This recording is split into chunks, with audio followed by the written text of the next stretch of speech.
Hi ನಮಸ್ಕಾರ, welcome back to my YouTube channel. ಇನ್ನೂ ಯಾರೆಲ್ಲ ಸಬ್ಸ್ಕ್ರೈಬ್ ಮಾಡ್ಕೊಂಡಿಲ್ಲ ಪ್ಲೀಸ್ ಸಬ್ಸ್ಕ್ರೈಬ್ ಮಾಡ್ಕೊಂಡು ಲಾಗ್ ನೋಡಿ, ಹಾಗೆ ಲೈಕ್ ಶೇರ್ ಮಾಡಿ. ನೀವು ಎಷ್ಟು ಸಬ್ಸ್ಕ್ರೈಬ್ ಮಾಡಿಕೊಂಡು ಲಾಗ್ ನೋಡ್ತೀರೋ ಅಷ್ಟು ನಂಗೆ ಮೋಟಿವೇಟ್ ಸಿಗುತ್ತೆ. ಸೊ ಸಬ್ಸ್ಕ್ರೈಬ್ ಮಾಡಿಕೊಂಡು ಲಾಗ್ ನೋಡಿ ಸಪೋರ್ಟ್ ಮಾಡಿ. ಇವತ್ತಿನ ಲಾಗು ಮಂಡೇ ಲಾಗ್ ಆಗಿರುತ್ತೆ. ಮಂಡೇ ನಮ್ಮ ಮನೇಲಿ ಮನೆ ದೇವ್ರ ವಾರ. ಸೊ ಸ್ವಲ್ಪ ಮನೆ ಕೆಲಸಗಳು ಜಾಸ್ತಿನೇ ಇರುತ್ತೆ ಅಂತ ಹೇಳ್ಬೋದು. ಹಾಗಾಗಿ ಮಂಡೇ ಯಾವ ರೀತಿ ನಾನು ಕೆಲಸಗಳನ್ನ ಮಾಡ್ಕೊತೀನಿ ಅನ್ನೋದನ್ನ ತೋರಿಸ್ತೀನಿ. ಯಾವ ರೀತಿ ನಾನು ಮಾಡಿದ್ರೆ ಯಾವ ರೀತಿ ಎಲ್ಲ ವಾರದ ದಿನ ಕೆಲಸಗಳೆಲ್ಲ ಮಾಡ್ತೀನಿ ಅನ್ನೋದನ್ನ ತೋರಿಸ್ತೀನಿ. ಅದ್ರ ಜೊತೆಗೆ ನಮ್ಮ ಮನೇಲಿ ವಾರನ ಗಂಡು ಮಕ್ಕಳೇ ಮಾಡಬೇಕು. ನಮ್ಮ ಅತ್ತೆಯವ್ರ ಆ ಥರ ನಡೆಸ್ಕೊಂಬಂದಿರೋ ಅಂಥದ್ದು. ಹಾಗಾಗಿ ನಾವು ಹೆಣ್ಮಕ್ಳು ದೇವ್ರ ಸಾಮಾನು ತೊಳ್ಕೊಡೋದಕ್ಕೆ ಎಲ್ಲ ರೆಡಿ ಮಾಡಿಕೊಡ್ತೀವಿ. ಬಟ್ ಪೂಜೆ ಎಲ್ಲ ವಾರ ಎಲ್ಲ ದೇವ್ರು ತೊಳ್ಕೊಂಡು ಪೂಜೆ ಮಾಡೋದೆಲ್ಲ ಗಂಡು ಮಕ್ಳುಗಳೇ. ನಮ್ಮ ಮನೆಯವರು ಇಲ್ಲ ನಮ್ಮ ಮಾವ ಇಬ್ಬರಲ್ಲಿ ಯಾರು ಒಬ್ಬರು ಮಾಡ್ತಾರೆ.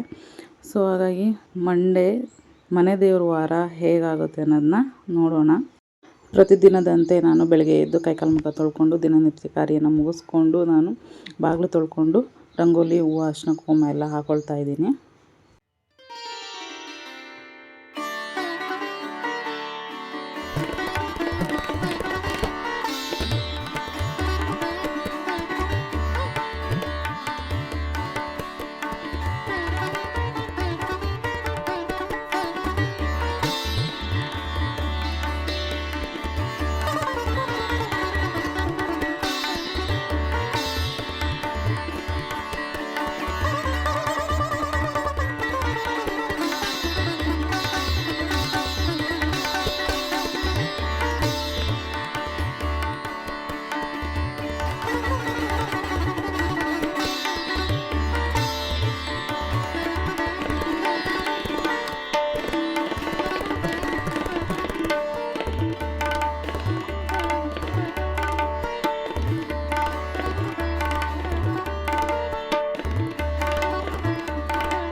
ಟುಬಿ ಅಂತ ಮಾಡ್ತಿದ್ರಮ್ಮ.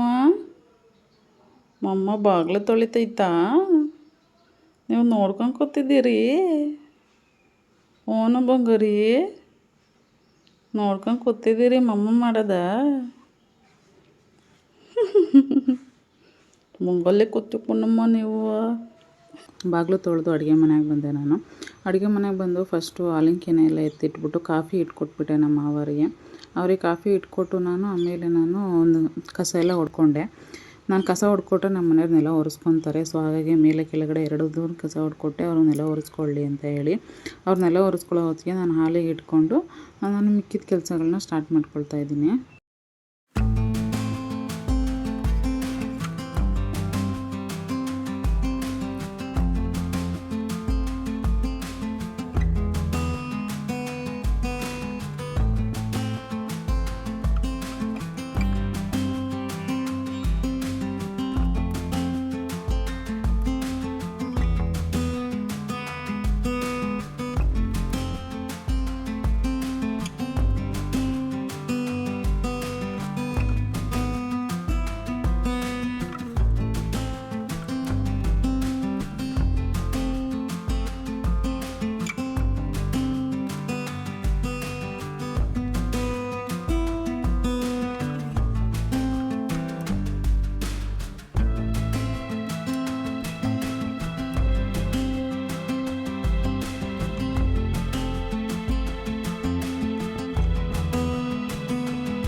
ನೀಟಾಗಿ ಮೇಲ್ಗಡೆದು ಕೆಳಗಡೆ ಎಲ್ಲ ನೀಟಾಗಿ ಕಸ ಹೊಡ್ಕೊಟ್ಬಿಟ್ಟೆ ನಾನು ನಮ್ಮ ಮನೆಯವರಿಗೆ, ನೆಲ ಒರೆಸ್ಕೊಂಡ್ಬಿಡ್ತಾರೆ ಅಂತ ಹೇಳಿ.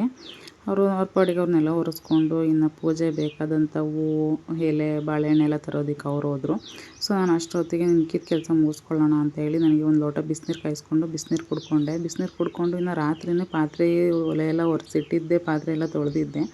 ತೊಳೆದಂಥ ಪಾತ್ರೆಗಳನ್ನೆಲ್ಲ ಜೋಡಿಸ್ಕೊಂಡೆ. ಇನ್ನೂ ಒಂದೆರಡು ಪಾತ್ರೆಗಳು ಹಾಗೆ ಇದ್ದು, ಸೊ ಅದನ್ನು ನಾನು ತೊಳ್ಕೊತಾ ಇದ್ದೀನಿ. ಯಾಕಂದರೆ ದೇವ್ರ ಸಾಮಾನುಗಳನ್ನ ತೊಳ್ಕೊಬೇಕಲ್ಲ. ಸೊ ಹಾಗಾಗಿ ಪಾತ್ರೆಗಳನ್ನೆಲ್ಲ ಕ್ಲೀನ್ ಮಾಡ್ಕೊಳ್ತಾ ಇದ್ದೀನಿ.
ಇನ್ನು ಪಾತ್ರೆಗಳೆಲ್ಲ ತೊಳ್ಕೊಂಡಿದ್ದಾದಮೇಲೆ ನಾನು ಹಾಲಿಗೆ ಇಟ್ಕೊಂಡೆ.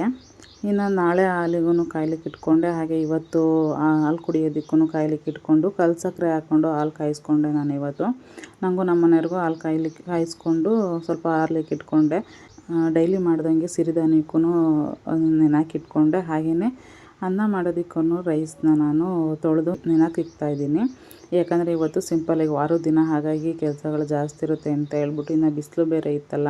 ಸೊ ಹಾಗಾಗಿ ಮೊಸರನ್ನ ಮಾಡಿದ್ರೆ ಚೆನ್ನಾಗಿರುತ್ತೆ ಅಂತ ಹೇಳ್ಬಿಟ್ಟು ಮೊಸರನ್ನ ಮಾಡೋದಕ್ಕೆ ನಾನು ಅಕ್ಕಿನ ನೆನೆಹಾಕಿಟ್ಟೆ. ಅಕ್ಕಿ ಎಲ್ಲ ನೆನ್ಕೊಳ್ಳೋ ಅಷ್ಟರಲ್ಲಿ ನಾನು ಈ ಕಡೆ ದೇವ್ರ ಮನೆ ಸಾಮಾನುಗಳನ್ನೆಲ್ಲ ತೊಳ್ಕೊಂಬಿಡೋಣ ಅಂತ ಹೇಳ್ಬಿಟ್ಟು ಎಲ್ಲ ಕ್ಲೀನ್ ಮಾಡ್ಕೊಳ್ತಾ ಇದ್ದೀನಿ.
ದೇವ್ರ ಸಾಮಾನುಗಳನ್ನೆಲ್ಲ ನಾನು ತೊಳೆಯೋ ಅಷ್ಟರಲ್ಲಿ ಹಾಲೇನು ಕಾಯಿಸಿಟ್ಟಿದ್ದೆ ಸ್ವಲ್ಪ ತಣ್ಣಗಾಗಿತ್ತು. ನಾನು ಬಿಸಿ ಹಾಲು ಕುಡಿಯೋದಿಲ್ಲ, ಹಾಗಾಗಿ ಸ್ವಲ್ಪ ತಣ್ಣಗಾಗಿತ್ತಲ್ಲ ಹಾಲನ್ನ ನಾನು ಕುಡ್ಕೊಳ್ತಾ ಇದ್ದೀನಿ. ಹಾಲನ್ನ ಕುಡ್ಕೊಂಡು ನಾನು ರೈಸಿಗೆ ನೀರು ಇಟ್ಕೊಂಡೆ.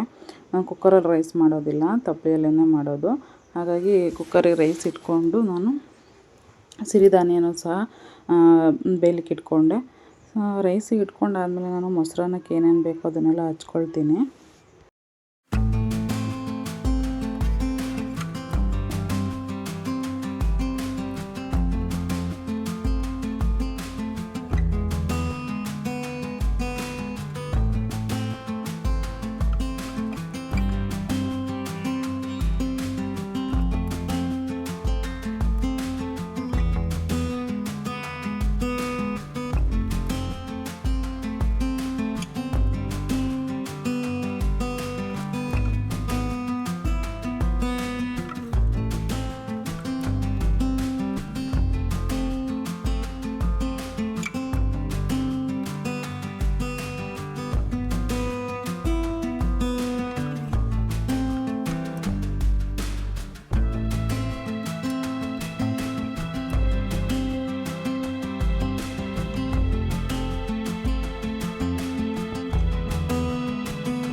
ಮೊಸರನ್ನ ದೇಹಕ್ಕೆ ತಂಪು, ಅದರಲ್ಲೂ ಈ ಬಿಸಿಲಲ್ಲಂತೂ ಮೊಸರು ಮಜ್ಜಿಗೆ ಇರಲೇಬೇಕು, ಇಲ್ಲಾಂದರೆ ಧಗೆ ತಡ್ಕೊಳ್ಳೋದಕ್ಕಾಗಲ್ಲ. ಹಾಗಾಗಿ ಇವತ್ತು ಕೆಲಸನೂ ಜಾಸ್ತಿ ಅಂತ ಹೇಳ್ಬಿಟ್ಟು ಮೊಸರನ್ನ ಮಾಡ್ಕೊಂಬಿಟ್ಟೆ.